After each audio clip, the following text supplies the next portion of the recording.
Live from WTVO Rockford and your home team. Eyewitness News at 5 starts now. Good evening, I'm Taylor Castro. Thanks for joining us tonight. A Rockford house is demolished after it's destroyed in an overnight fire. Crews were called to the 1300 block of Auburn Court around 4:30 Sunday morning. Firefighters had to open 3 fire attack hose lines and 2 aerial master streams to bring the blaze under control. The house was demolished after being deemed a total loss and a safety concern. No one was injured in the incident. The cause of the fire is under investigation. The State Line Fair season kicks off this week with the Stevenson County Fairgrounds in Freeport on Tuesday. The Lee County Fair opens Thursday. Eric, Mimi, and Candace will be out there live, so if you go, stop by and say hi. The Ogle County Fair starts August 2nd. The busiest county fair in the state, the Boone County Fair, is August 8th through the 13th. Then a week later, Winnebago County wraps up fair season starting on August 16th.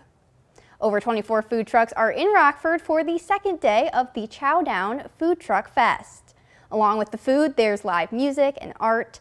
It's hosted by MASA, a local nonprofit that helps aspiring entrepreneurs and mentors at-risk Latino youth. Unlike Tamale Fest or Cinco de Mayo, this is a multicultural event with food from all over the world. One truck even drove from 6 hours away. This is the first year that the event is taking place over 2 days. It's really heartwarming to see the community come together like this. You know, it's so diverse. It's been amazing. You know, it's not just heavily on one side. It's awesome to see all shapes, all colors coming in one time to share the one thing that we all have in common is food. This year, some of the event's proceeds will be donated to a local cultural dance group. Other people in the state line spent their summer Sunday at a different fair. Pascua Mercado is held once a month, and today was Art Day. There's everything from paintings to photography and other mediums. The art fair showcases the talent of local artists and the creative community in Rockford. I hope that we can provide more opportunity for artists to show their wares, get a chance to have some experience.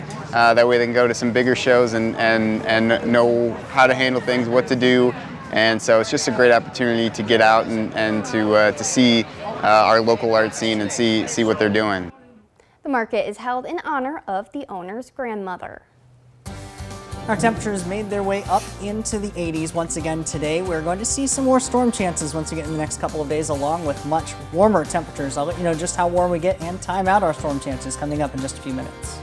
You're watching Eyewitness News, your home team, with Taylor Castro, Reagan Holgate, and Chief Meteorologist Candace King. Some people currently in jail ahead of their trial will be able to get a hearing when no cash bail goes into effect in Illinois. People charged with forcible felonies like murder, sexual assault, or armed robbery will have a hearing within 90 days. Those considered a flight risk will have a hearing within 60. The Sangamon County Sheriff says there are about 280 inmates being held in his jail ahead of their scheduled trials. I think the inmates are here now. We have a lot of Class X felons that are not going to be eligible, a lot of flight risk, a lot of violent individuals, and that's typically who we're going to house here anyway. So I don't think we're going to be releasing a lot when it's all said and done, but again, that will be up to the court to determine. This doesn't guarantee those people will be released. It's up to a judge to ultimately make that decision. President Biden will sign a proclamation Tuesday establishing a national monument honoring the Tills across 3 sites in Illinois and Mississippi. Emmett Till was abducted, tortured, and lynched in Mississippi in 1955 after being accused of whistling at a white woman. His mother insisted on an open casket funeral. Outrage over Till's murder helped spark the civil rights movement. Meanwhile, the process of transforming Emmett Till's family home into a museum began today on what would have been Till's 82nd birthday. There was a groundbreaking ceremony this afternoon on Chicago's South Side to kick off renovations. The site will be the future Emmett Till and Mamie Till Mobley House Museum. Vice President Kamala Harris is returning to Chicago for another visit on Monday. She's giving the keynote address at the Unidos US annual conference at McCormick Place. It's one of the nation's largest gatherings of Latino leaders. Harris was in Chicago last weekend to pay tribute to Reverend Jesse Jackson Jr. as he stepped down as president of the Rainbow Push Coalition. The vice president will again return in 3 weeks to attend an annual gun control and anti-gun violence gathering. A beautiful and warm afternoon in the state line after last night's storms. Jordan breaks down our next storm chances and tells us the temperatures could climb into the 90s soon. He's next to tell us when. Now, your first warned weather forecast from meteorologist Jordan Wolf.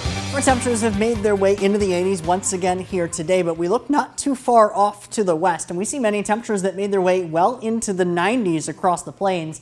That heat is going to eventually start to work its way closer to the area once we get later on here in the next couple of days. In the recent term, though, our temperatures really haven't been moving a whole lot, with many spots still seeing pretty close to normal temperatures, especially over the last week or so, with temperatures remaining fairly steady from day to day. We did make it back into the low 80s once again today, and that's still where we sit. 82 right now in Rockford and in Janesville, 80 in DeKalb, 84 down in Sterling, but a little bit higher on those dew points that are up in the 60s at the moment compared to the 50s where they were yesterday. Our weather watcher Jim on the southwest side of Rockford reporting a temperature of 82 degrees as well, a dew point at 60 degrees, and he recorded 1/100th of an inch of precipitation since midnight. We are holding on to some pretty sunny skies, especially compared to what we ended the day yesterday with. All of that sun, though, still showing up on our SkyTrack cameras across the area. Maybe a little bit of haze trying to show up there, with just a little bit of smoke still lingering from some of those Canadian wildfires in the area. Not very thick, though, and we don't even see that when we look at satellite and radar. Still holding on to mostly clear skies. A few isolated showers and thunderstorms not too far away from the area, but at the moment are remaining out of the state line. Temperatures tonight do fall right back down into the low 60s. Very similar to where those dew points are at the moment. That's kind of how we tell where some of those overnight lows go most days. Down to 62 for the overnight low. Some patchy fog, very similar to what we had last night, could once again develop as we get later on toward the midnight hour tonight. Then it's quick to burn off once we get into tomorrow, because once again a lot of sunshine and even warmer temperatures back up into the upper 80s, and even a couple spots could dip into the low 90s. A lot of sunshine early on, potentially some of that a little bit on the hazier side, and then we eventually get some more rain and potential storm chances, especially late into the day. Futurecast keeps us clear for the overnight hours tonight. Just a few passing clouds over the day tomorrow. Then we see a few of those showers and thunderstorms developing mainly to the northeast on this particular computer model. Additional computer models also have some additional showers that are trying to go up maybe a little bit closer or further off to the south and the southwest. We get a lot more sunshine once we get into Tuesday and some much warmer temperatures as well. This particular model did have some of that further off to the south and the southwest, at least on the last run or so, and that's where the Storm Prediction Center has their favorability for the severe weather outlook, mainly well off to our western counties as well as downstate across central Illinois. There is a level 1 out of 5 risk for some severe weather as we get into tomorrow and tomorrow evening. Then the heat sets in as we get into next week, and we're talking about temperatures that could be reaching well into the 90s for at least a couple of those days in a row. That heat dome going to slowly work its way into the area. Some of these storm chances on these days could potentially limit some of those afternoon high temperatures, but still have to watch out for some of those reaching into the 90s many days in a row. Thanks, Jordan. Reagan's in next with sports. A group of local tumblers cap off another successful season on the biggest stage. Their story is next. Now sports with Reagan Holgate. The Gymnastics Academy of Rockford has made a name for themselves in the world of tumbling, and again they proved to be the best on the biggest stage. Here's our story on their most recent success. It's really cool. The trampoline and tumbling team at GAR continues to be a threat everywhere they compete. It just feels so good, like all the hard work that you've done, feel like it's paid off. And it was no different this year at the USTA Nationals in Springfield. The team brought home yet another trophy haul. It was fun. The Academy won several first-place team awards, 10 to be exact. The biggest came as they were named the top advanced overall team. The 4-foot one was advanced overall, so we all all the advanced people chipped it, helped to get that one. Olivia was one of the advanced tumblers who helped contribute to that win. It was her first time taking home a national championship trophy, and she got 2, one for tumbling, the other in trampoline.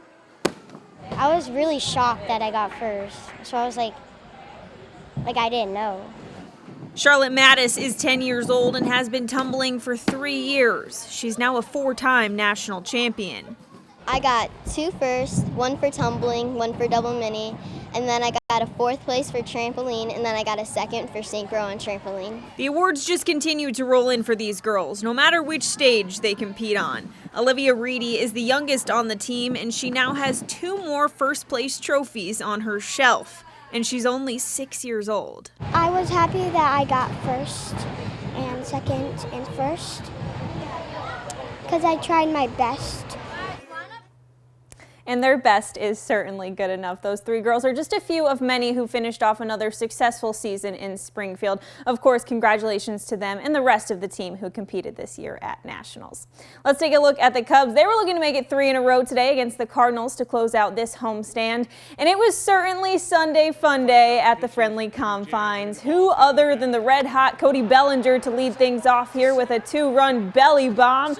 That's his 14th of the year, and it makes it 2-0 for the good guys. The Cubs kept unloading in the 3rd inning. Yan Gomes with the gapper brings 2 more runners home, and it seems like this one is all but over. A 5-run 3rd is capped off here by a line drive from Trey Mancini. That drives in another, and the Cubs win 7-2. They are now 6.5 games back as they head to the South Side next for the Crosstown Classic.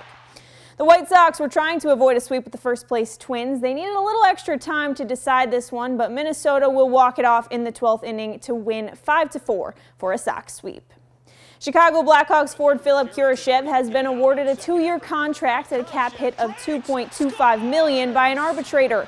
He was a pending restricted free agent with arbitration rights, and because he filed, the Blackhawks got to choose the terms of his deal, and they elected for a 2-year contract. Kurashev set a career high with 9 goals and 16 assists last season. Now the final putt has dropped in golf's last major of the year, and we have a new champion golfer of the year. It was Brian Harman's championship to lose, folks. He came into the final round 5 shots ahead of the field, and the American putted his way to victory at Royal Liverpool to claim the claret jug and his first major triumph. The 37-year-old is back in the winner's circle for the first time since 2017, and he does it in historic fashion, 6 strokes clear of the rest. That's sports. We'll be right back. Once again, the summer heat, something to be aware of this week as temperatures hit high mid-90s, right? Well, I know you're a fan of the heat. I am. So this is probably something really good for you. Me, on the other hand, if it'd be a little bit closer to the 80-degree mark, that would be a little bit better for me. Unfortunately, though, it looks like it's going to be coming one way or another. So definitely time to get prepared for some of the hotter temperatures that we're going to be experiencing and the stretch that they're going to be. We do have at least a few more storm chances to talk about in the short term. Right now, nothing, though, on the First Warn Interactive Radar from Rockford Auto Glass and more. It's on our website, mystateline.com. But additional rain and storm chances starting to work their way in once we get into the next couple of days. And then we're have to talk about the heat that's going to be coming in. Our forecast high temperatures are going to be reaching into the 90s for a few days in a row. At the 90-degree mark for Tuesday, 92 for Wednesday, then 95 by the time we get into Thursday, and then again 92 for Friday. The last time that we had 2 90-degree days in a row was June earlier this year, so just less than a couple months ago. The last time that we had 3 consecutive 90-degree days, though, that was over a year ago. That was late June of 2022. So those warmer days are on the way, but we do at least have a few rain chances that could be limiting some of those high temperatures for a couple of those days. Some overnight lows still in the 70s, so it looks like the humidity is coming back as well. Wear your sunscreen if you're out. Thanks, Jordan. Thank you for joining us.